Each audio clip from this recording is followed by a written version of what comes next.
I'm pretty excited to be doing this video. It's about 7:30, almost 8 o'clock right now. The sun, I don't know. The sun you can't really see because it's so cloudy, although there are a bunch of birds flying in the sky. This morning is one of my favorites, guys. I love you. Sorry, there's a cockroach, not a cockroach, a cricket. I hate crickets. If you're new to my channel, hi. I don't like insects. I don't like insects of any kind. Oh man, I know. My husband tells me all the time, babe, you grew up on the reservation on the Navajo Nation. Why are you scared of insects?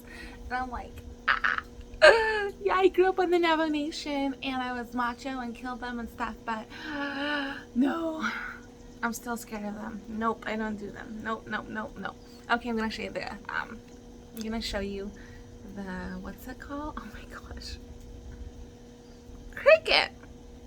Okay, I'm gonna show you the cricket. Do you see that? Ew, it is a cricket. Ah, disgusting. Disgusting.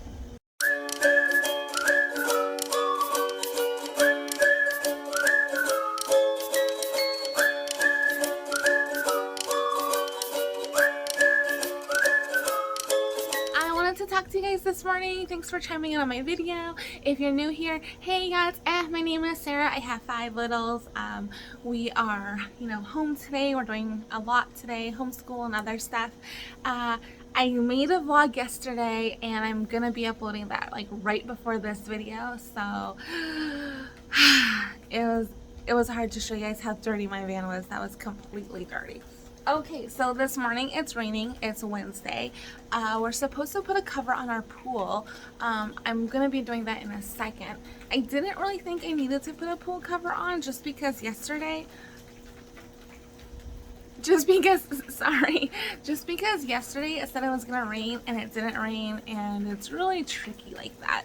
And then the littles went swimming last night, so I was like, I'll put a pool covering on tomorrow, which I should have done yesterday.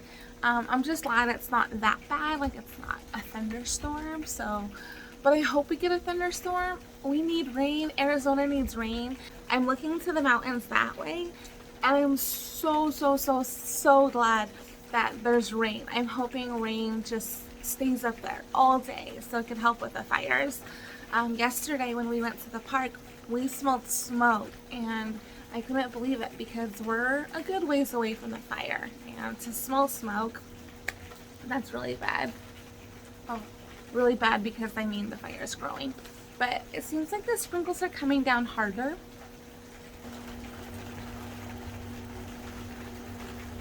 I'm so excited that it's raining because our fruit trees can get some water. Like, rainwater is just the best. It gives our vegetation and plants just, I don't know, it gives it all it needs and they thrive. So I felt like today is no better day than to talk about what I want to talk to you guys about. There's several things I want to talk to you about. I might do them all today and then edit them as I can go.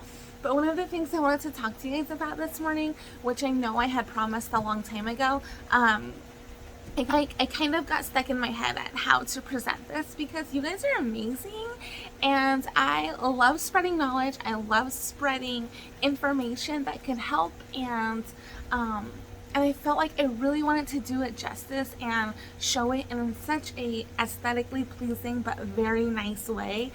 But I can't. I don't think I'd be able to right now. So I'm just going to kind of do like a vlog style and talk with you guys about, yes, what the title of this movie says. It's about traditional in-laws within the Navajo culture. So I hope you guys enjoy this. Alright, let's jump into it. I have my notes down here and I'm going to be reading from it. So please forgive me if I'm not always giving you eye contact. Okay, alright. Hey friends, my name is Sarah. Sarah gone Yanashia.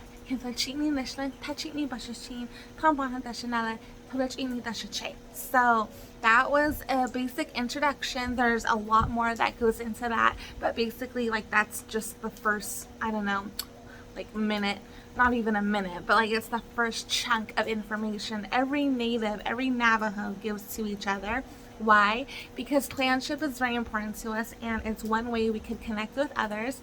It builds family, relatives, and it helps us to know if we're related or not. It's a huge thing because for one, you can see who's part of your family and you would know how to address them. And then two, for the most part, that's how marriage works. You can't marry anyone who's within your first and second clan, so that's why the clanship is also important. But okay, all right. So after I introduced myself, I wanted to talk to you about the traditional in-laws. I'm not sure if many of the Navajos. Oh, sorry, you'll see Nara in the back. Okay. So there are such a thing as traditional Navajos and non-traditional Navajos. And what I want to cover today was just the traditional aspect of the in-law system. When you are an in-law within a traditional aspect, there are many things that you go through. A person does experience so many things from every end, as far as physically, emotionally, mentally, even spiritually. So there are so many aspects that go into it. I would say that being married to a Navajo is probably one of the hardest things, if not the hardest thing ever. I know that sounds crazy, but and I know they mean very well. Their intentions, come from a good place, but sometimes executions just come out differently. While it may be executed not as it was intended, most of them do come from a very, very caring place. When you find yourself married to a Navajo family, a Navajo individual, these are some things you may encounter. All right, so for one, waking up early. A in-law family expects their in-law to wake up early. Basically, meaning there's a lot of potential to them. They're getting up early, they're starting their day already, they're helping out with the livestock early in the morning, hauling water where they can.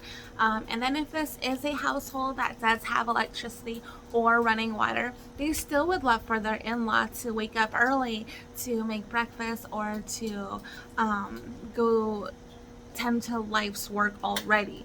So whether or not you are a modern Navajo, meaning you have electricity, running water, you have a tractor, like these things, there's still the aspect of wanting your in-laws to be early risers, to get up early, to be active. So that's one major component of being a traditional in-law.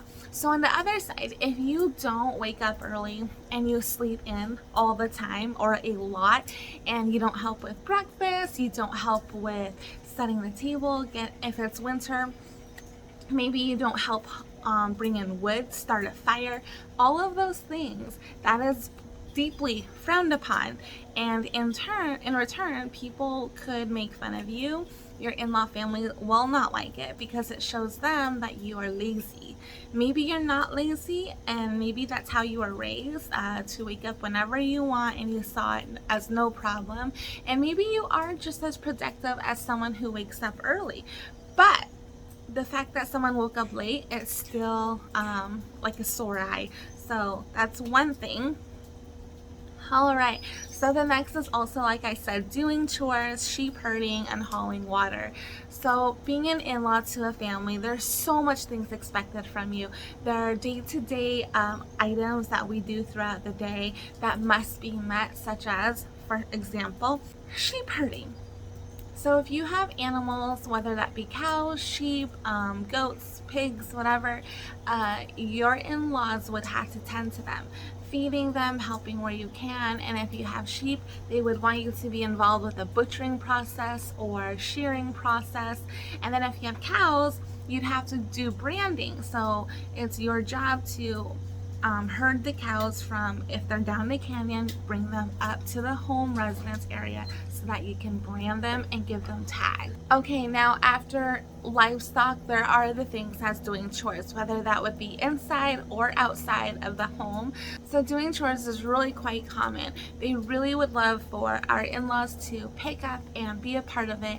And if it's a holiday, they would love for the in-laws to jump in and help with dishes, help with taking out trash, help with setting up tables, putting away tables, and there's a lot that goes into it. So In-laws have a very high expectation set amongst them, and sometimes it could feel what would be the word?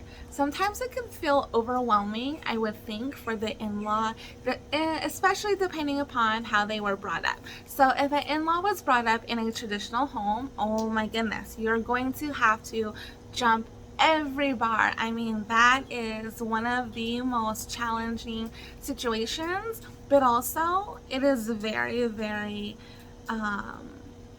it's very, what would the word be? I'm trying to find the word. It's also a very big character molding step, because these in-law families are able to shape their in-laws, not meaning to change them exactly, but to build upon their skills and to build upon their values.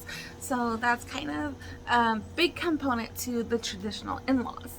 Now, for the homes that don't have electricity or running water, the in-laws are still expected to help out very much. You would have to haul water, you would have to refill the water, chop wood, haul wood, chop wood, and stack the wood. There are many other things too around the home. The expectations that lie between a Navajo male in-law and a female in-law are quite different yet similar. So for the men, there is so much work expected outdoors and indoors, but even just working very hard, providing for your family, not being lazy, trying to find a way, not giving excuses, and doing what's uncomfortable just to help your family thrive. So there are so many expectations on the man, but there are expectations on the woman as well. They would love for a female in-law to be very caring, to be trainable, coachable, because the mother-in-law wants to give all of her teachings to her daughter-in-law. So she holds her daughter-in-law in a very, very special place. She may be a little bit more hard on her, but it's because she expects a lot of her. And this is where I say that it could come from a well-meaning place in your heart, but sometimes it's executed a little harshly. But that all goes into building this strong relationship, and this mother-in-law is trying to pass on all of her knowledge and character to her daughter-in-law because she wants those teachings to go on. And for the most part in our Navajo culture, it is really important to have good work ethic, to be hardworking, to be honest. And so for a daughter-in-law, it's expected from her to be understanding, to be kind, to be gracious, patient, also to be caring and loving, and not to be selfish in any way. It's also expected of her for her not to be mean and not to be lazy. A woman can be seen as lazy if she's not helping around the house, if she's simply just always, on her phone or not tending to her children. A female has so many expectations set amongst them. They must know how to cook. So as far as the cooking goes, they must know their traditional food. They must know how to do kinolda or certain ceremonies. They must know how it all entails together, and they need to know how to cook like blue cornmeal, how to butcher, and these are major components of the Navajo woman. So while the Navajo woman may mostly be at home with her children while they are young, she must be handy in other areas. So for example, a female in-law who was growing up in the traditional aspect, she would know how to bead, she would know how to sew, she would know how to crochet.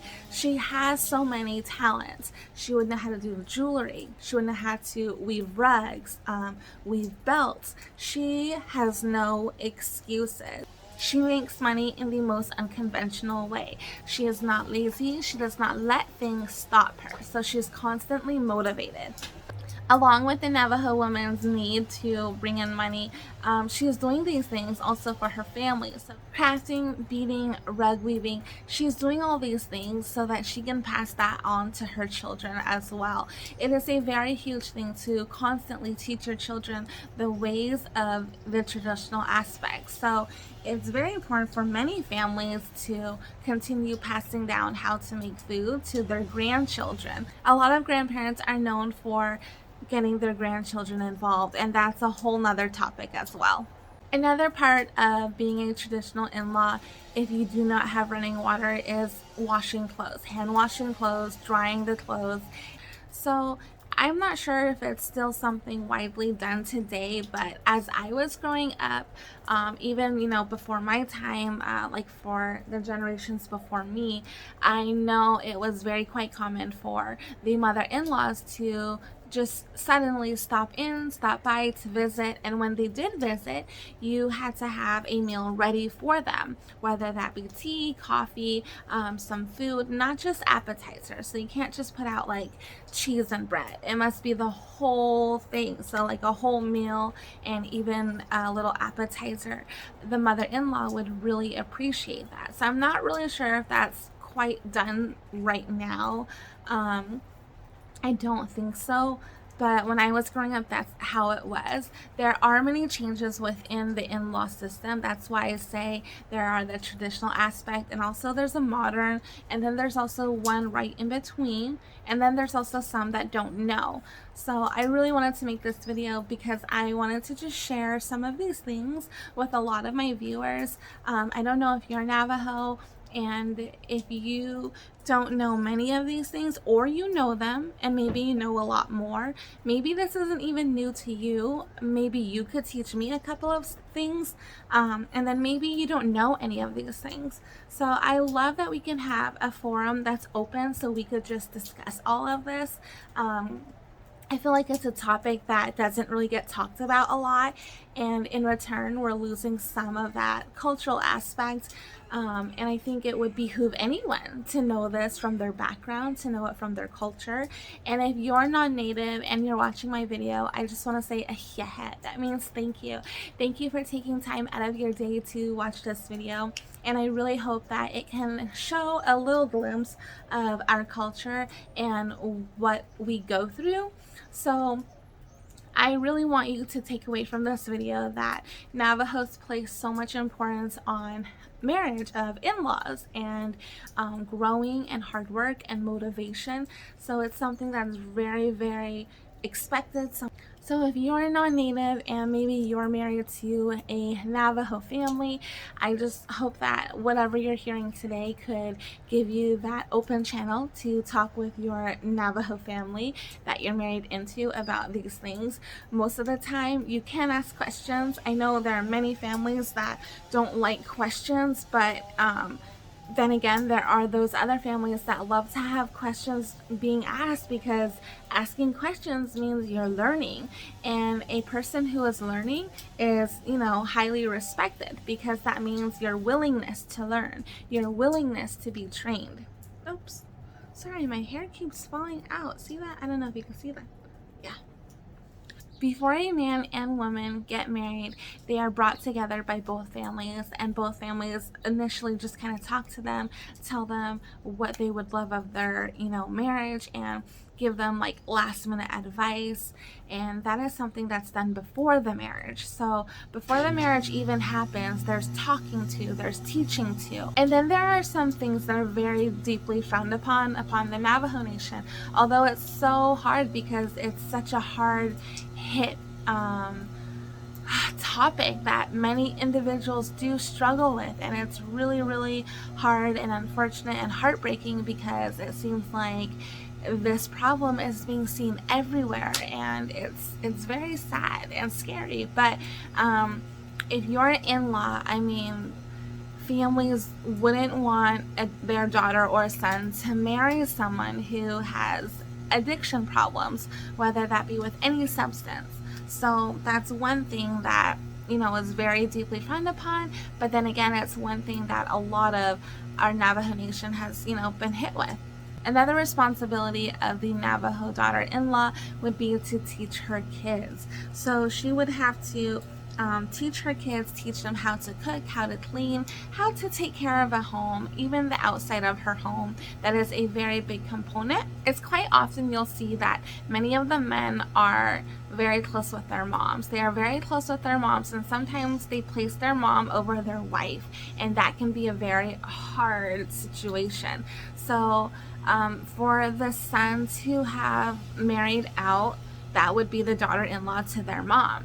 And the daughter-in-law would definitely have a hard time trying to find her place, because she's seeing that her husband's very close to his mom and that his mom is a major part of his life, and he's slowly going to be letting go of that and cleaving to his wife. So in the meantime, his wife, is trying to be very respectful of that, and she's trying to find the wisdom to talk about things without seeming jealous. So that's one of the hardest things too for some families that do go through that. It's quite common also that you'll see many of the mother-in-laws talking with their daughter-in-laws a little bit harshly, even though it comes from love. And then often enough you will see mother-in-laws being harsh with their son-in-laws as well. The son-in-laws also get teased a lot by their in-law families. It's just part of the cultural life. There's so many things that go within being an in-law. It builds you. It varies all throughout the Navajo Nation too. It also depends on what type of family you are married into. Another aspect of the traditional Native in-law, Navajo in-law, is being modest. So that would be modest in how you wear your clothes, be modest in your jewelry, be modest in your hair. Hair was very, very regarded as a high quality. So it's nice to have your hair length long, to do your hair very nicely. Another part of being modest was not wearing a lot of makeup, not laughing a lot. You have to present yourself very well. You should be loving and gracious. Another factor in the traditional in-law sense would be for the mother-in-laws. They were not allowed to look at their son-in-law. I don't know why. I asked my mom, what were the reasons behind that? And she said, I don't know, but growing up, that's how it was. The mother-in-law was not to look directly at her son-in-law, and so I didn't really understand that. I haven't really seen that practice today, but that was a part of the old traditional teachings. Another component of the old traditional teachings was when a couple would marry, they would move to the ladies' side of the family area. So I don't really think I've seen that happen right now, although I don't live on the Navajo Nation right now, so please take what I say with a grain of salt. However, a lot of these things have evolved over time. It would be quite rare to see a lot of these teachings consistently. There are many Native and Navajos who intermarry between different ethnicities, and while I think that is a beautiful thing, I think that also, gives the gap for not knowing what the teachings are. And that's okay, because every family is going to be making their own values. Every family is going to be making their own decisions. Hi, baby. Oh, she's silly.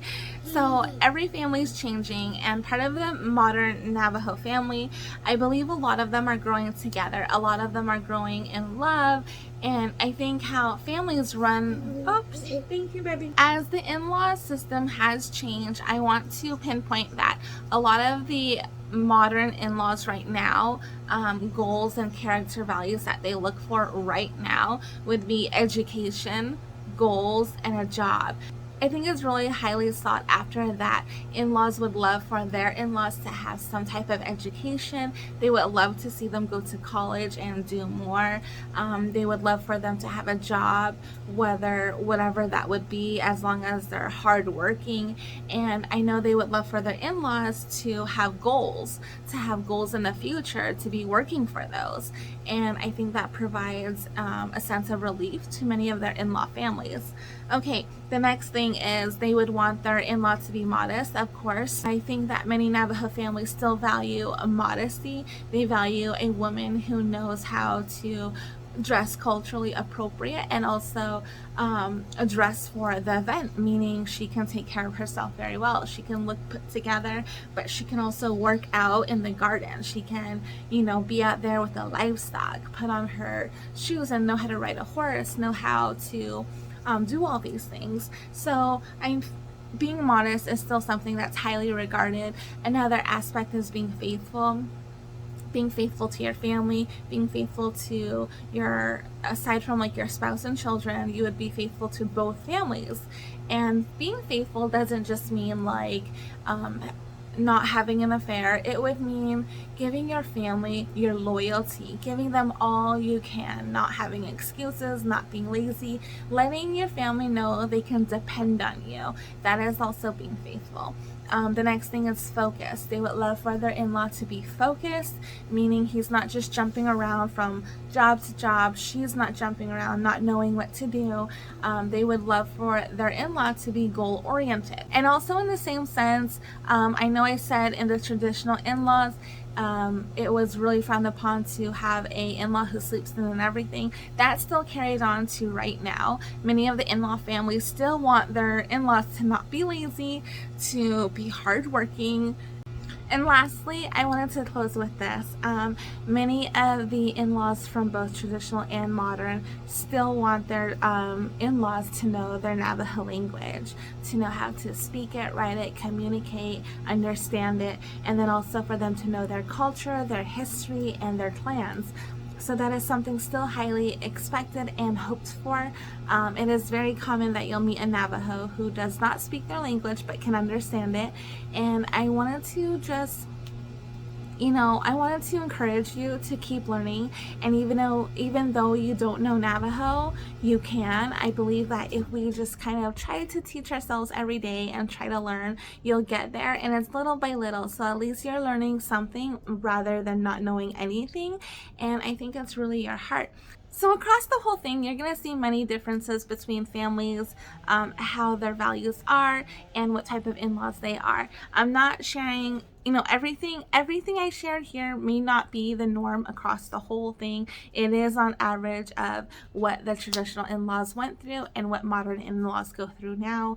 But I hope all of this does help you, and I hope it's some type of information that you can learn and understand, and maybe it makes better sense. And if you look back and say, oh, you know what, this makes sense now, then I'm glad it's helping. So as far as in-laws go, it's a pretty, big subject. I feel like people should talk about it just, because we're spreading information and learning. If you're an in-law family and you don't experience any of these things, I'd love to hear what you experience. And if you do experience some of these things, I also want to hear what your experiences are. So either way, the dialogue is open. I want to hear about it. And thank you for watching this video. Thank you for watching. If you have any questions about how my views are, exactly what I think on it, let me know. I would love to open that up and talk to you guys about that. In the meantime, before I let go, I wanted to let you know that whatever type of in-law you are, I believe that we could change things, and I believe that we can always grow. So even if you are a hardworking in-law and you're doing everything right, I want you to know that it's okay to pause. I think it's okay to step back and enjoy peace. I think it's okay to not be a busybody, to constantly work over and over and over, because sometimes that could mean neglecting your, things you enjoy in life. Sorry, my littles want to come out now, but I just want to talk with you all and share this with you. Sorry, my voice is going weird. It's still raining a little bit, sprinkling. And if you're an in-law just barely learning about all these things and you have more questions, hit me up. I would love to hear them. And have a really good day, everyone. Have a good day. A lot of these things that are highly placed on in-laws, we should be able to encourage each other in these journeys. So thank you for watching. Have a really good day. Good night. Bye-bye, guys.